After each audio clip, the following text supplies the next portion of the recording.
Hey gang, today I'm going to tell you the story of a very sad and infamous set of murders that happened in the late 1950s in Los Angeles, California.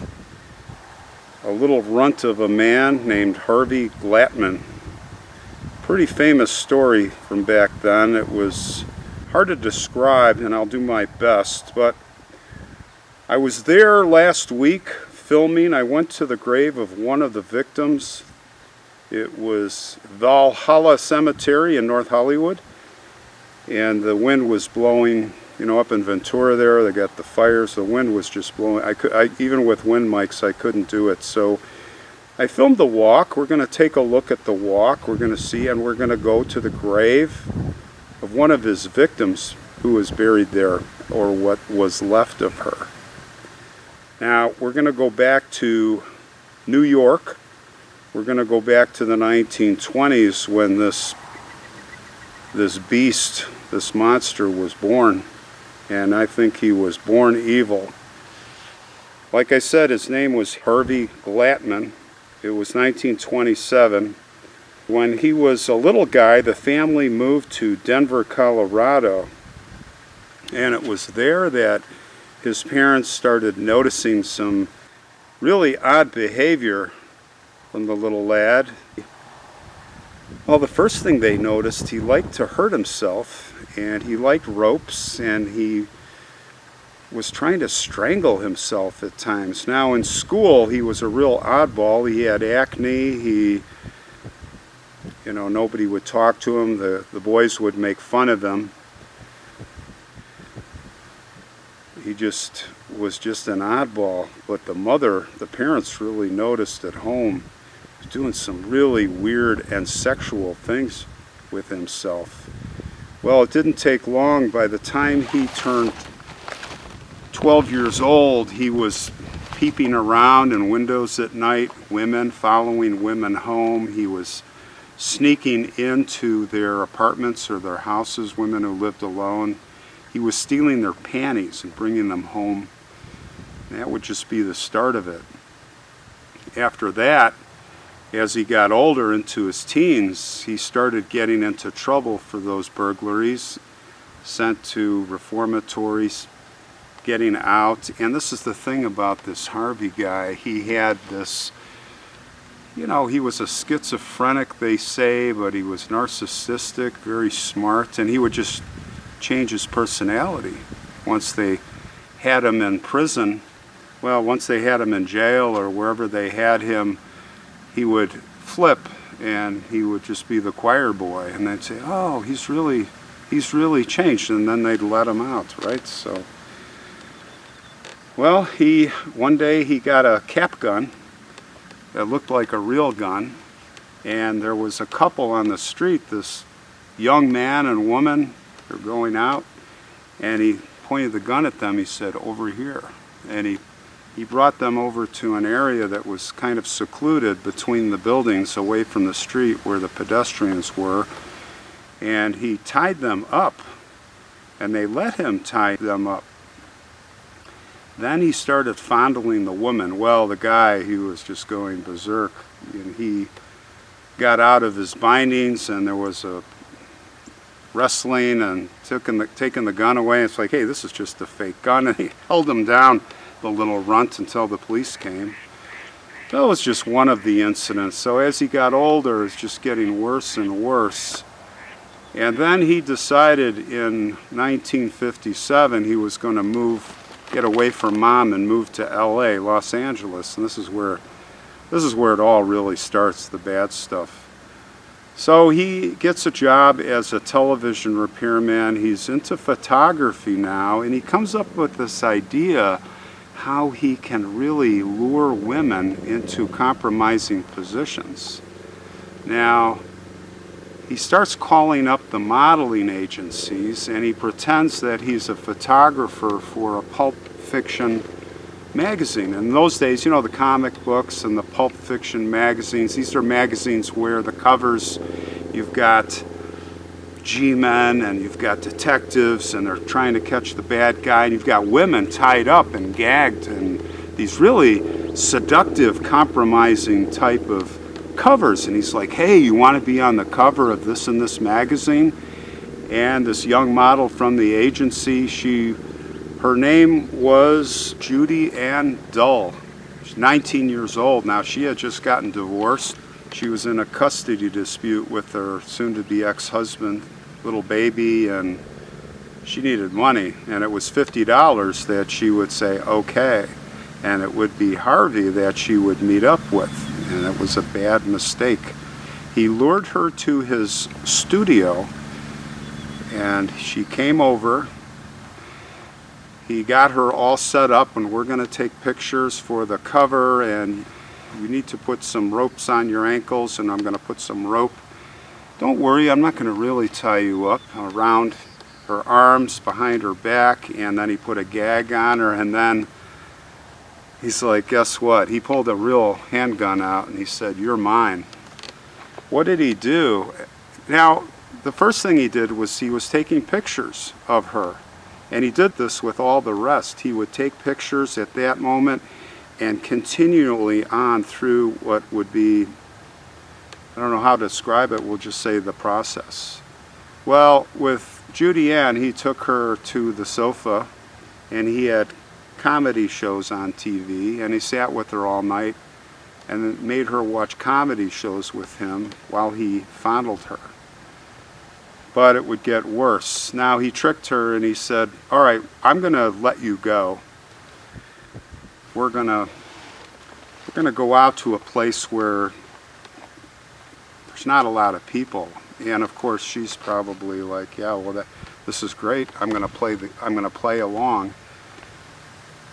Let me just tell you something, and women, and men too, and I've learned this from defensive classes, the handgun classes, and if you go on YouTube you can see the top channels. The top experts will tell you, you don't let anyone take you hostage. You don't, even if you're under gunpoint. I did that episode down in Galveston area, not Galveston, but anyway, it was near there where, by the Mexican border, where they took that young man and gunpoint, and he went with them. And it's 90% plus, it's a dead end, it's your death. They're taking you somewhere where there's nobody around to have their way with you or kill you the way they want, so don't go. If you have people around, just start screaming and take your chances, but most likely they're going to cower out.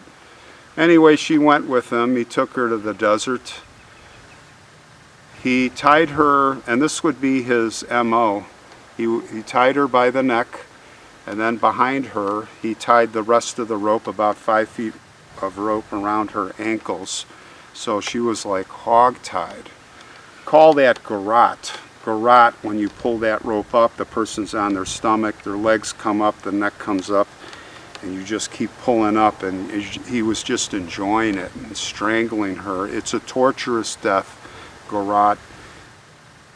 That's how he killed her, and that would be the way he would do it. And he would leave her body there, and maybe he partially buried her that first time. And by the way, this maybe wasn't the first time. This is just the first one that body was found in that time period and known about.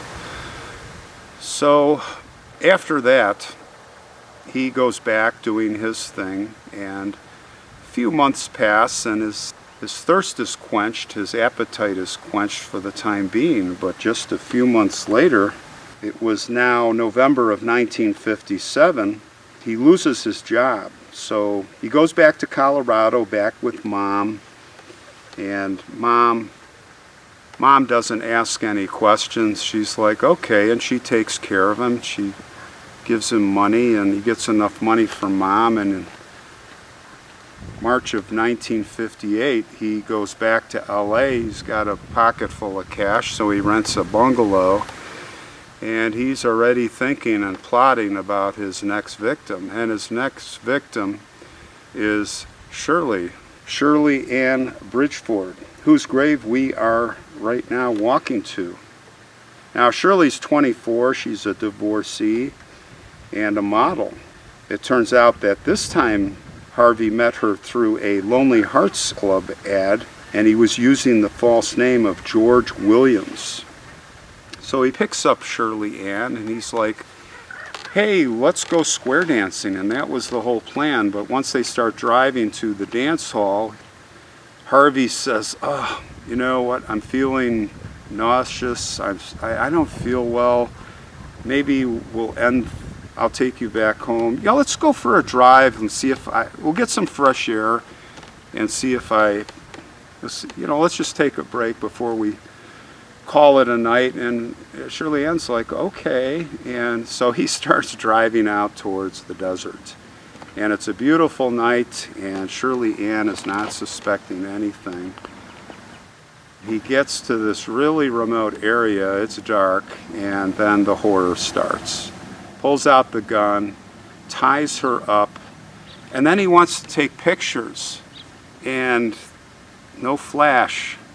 What do we do? So he has his way with her, Shirley Ann, all evening. And he doesn't want to murder her until daylight. Why? Because he wants to take pictures. Pictures before the murder. He wants to see the terror in their face. And let me tell you something. These pictures you see of these women before, I'm going to put them up. I was borderline of it, but they're on the internet. They're everywhere. I'm not going to show a bunch. I'll show two or three. But what got me about this story, it really hit hard. As you see, this is moments before he killed them, and you can just see the terror in their face, knowing that they're probably, at the very least, going to get assaulted, if not killed. And it's really tough. So he waited till daylight, and there you see the picture of Shirley Ann, tied up, horror on her face. Within minutes after those sets of photographs, he assaulted her and in time did the garrote method. And this time he just left her body there for the coyotes and the birds. He just left her in the open, and he went back to business. It was just a few months later, and it was time to do it again. And this time he was going to use the same approach with the modeling agency as he did with Judy Ann Dull. So Harvey contacted a woman by the name of Ruth Rita Mercado, and Ruth was 24. So Harvey goes to her place. When he gets there, she answers the door and she says, I'm not feeling well, let's postpone. And Harvey's like, okay, no problem. And he goes away. But he comes back in the matter of an hour, and this time he sneaks in. He lets himself in. He has the gun right out, and sadly, Ruth is really compliant. In fact, he would say later, I really liked her. She was good. Well, she was good because, again, she was thinking, I'll play along, and I want to live through this. And this guy, he looked like this little harmless fly. Little did she know, little did any of them know. Again, he'd say, I'm going to let you go, and that's what they all do, and just don't scream. And so he got her gagged, he got her tied. All night he had his way with Ruth. And then in the morning he did the same routine, and he got her out, and he got the picture of Ruth laying there on her back on the ground, all tied up. And there she lays with her eyes closed, and you can't imagine what's going through her mind out in the desert in the middle of nowhere. Well, the same thing happened, and he killed her. Nobody knew anything because this was way out in the desert.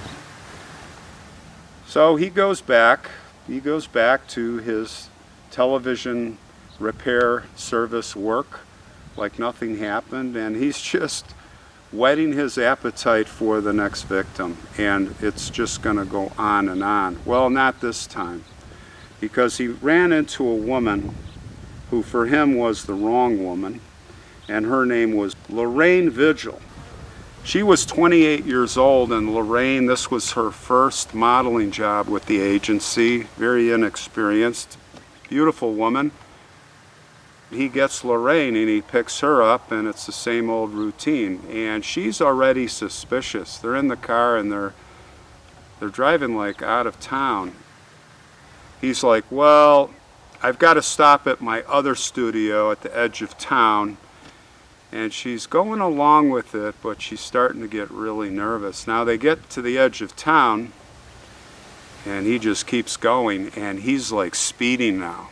Now she's getting nervous, and she's like, what's going on? Where are we going? She's like right in his ear. She's driving him crazy, and finally he slams on the brakes.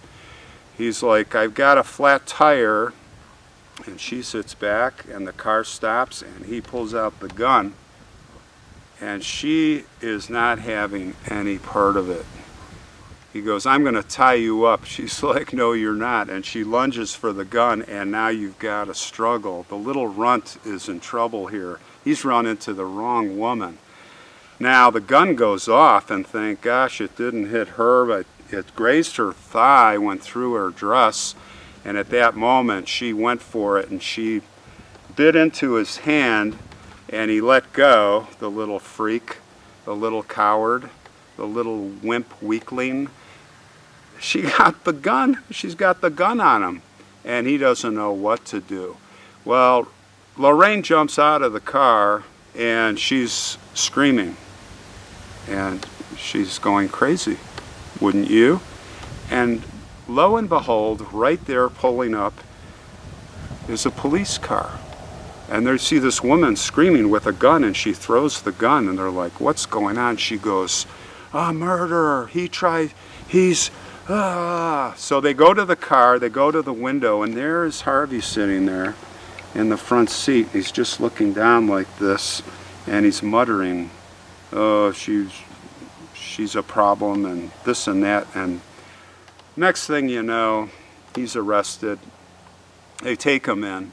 Within about 6 or 8 hours of grilling under the hot light, he finally confesses. And he doesn't just confess, he opens up like a flower. I killed this one, I killed this one, and I killed this one, and now this. And he starts to tell all the grisly details. One thing he would say about describing it, he would say, and I'm going to quote, I would make them kneel down. With every one it was the same. With the gun on them, I would tie this 5-foot piece of rope around their ankles. Then I would loop it up around their neck behind their back. And then I would stand there and I would keep pulling up until they quit struggling, which is the garrote method. And he seemed proud of it.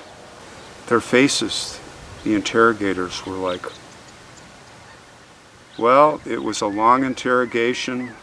And one of the things that he said, he admitted, he said, they were asking him, what else did you do, and this and that, and he says, well, I took pictures. Now he was proud. Where are the pictures? Well, they're in my toolbox. If you go in the garage and da-da-da-da-da, they go over there, they open the garage, they open the toolbox, they find it right away, they pull the top part out with the tools, and in the bottom, just a stack of pictures. And there, they almost fell backwards. Several horrible pictures. Pictures of before, pictures of during, and pictures of after. It was unbelievable. Well, make a long story short, we get the trial, he pleads guilty, he just wants to die. He's like, I want to be executed. The judge is, are you sure? Yes. I want to be executed. It would be the gas chamber. He waived all his appeals. There's automatic appeals at that time still in the 50s, if you can imagine. And California appeals, and didn't want him. He went to the gas chamber. He was killed with the cyanide tablets at San Quentin State Prison on September 18th, 1959. And you can only ask, what did his mother think? I don't think she came to visit him, but you have to really go back and go, Mom, come on, what were you thinking? you know what the mom did back then in between all of this? This was after he was 12 and he was going to jail in and out. Her cure and this was recommended by the psychiatrist, was to put him in dance class with women. The idea was, well, Harvey doesn't spend enough time with women. He needs to get more acquainted with women, and then he'll settle down. So, yeah, dance class sure worked. He sure danced his way to all of these crimes. So the mother, you just have to shake your head. Now, we fast forward in time, and then there's a cold case that comes up from Boulder, Colorado, the Boulder, Colorado case.